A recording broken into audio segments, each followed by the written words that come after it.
In the bantamweight division at UFC Vegas 104, you got SuYoung You taking on AJ Cunningham. You 14-3, Cunningham 11-4.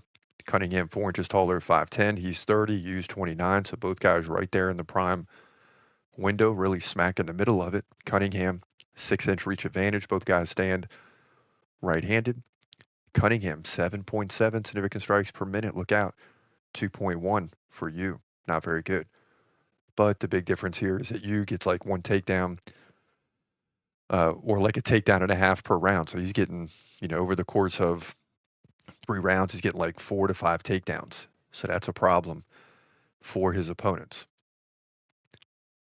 Since entering the UFC, well, he started out at Road to UFC where he won 2 fights by decision, uh, one split decision, despite leading in significant or takedowns 8-1. In those 2 Road to UFC fights, he had 12 takedowns to 2. Then he came into the UFC, and I believe that was the Road to UFC final, if I'm not mistaken, where he beat GL Leisi, if I'm saying that right, by decision, 42-9 in significant strikes, 2-1 in takedowns. So he can kind of shut down his opponents on the ground, and Cunningham has a 33% takedown defense. So striker versus takedown specialist. Cunningham lost to Ludovic Klein, he probably should, by KO. Stephen Nugent, second round KO at the Contender Series. So it hasn't gone well for AJ Cunningham.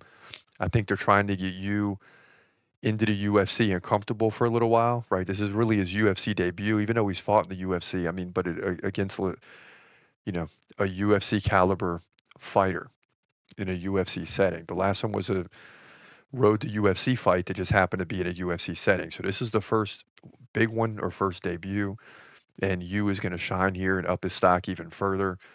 Um, you know, it's not going to be on the feet. It's going to be with takedowns. Cunningham knows it's coming, and he can't stop it. So Yu's going to dominate the ground, maybe get a finish, but nonetheless, he's going to be the 15-3 in my opinion.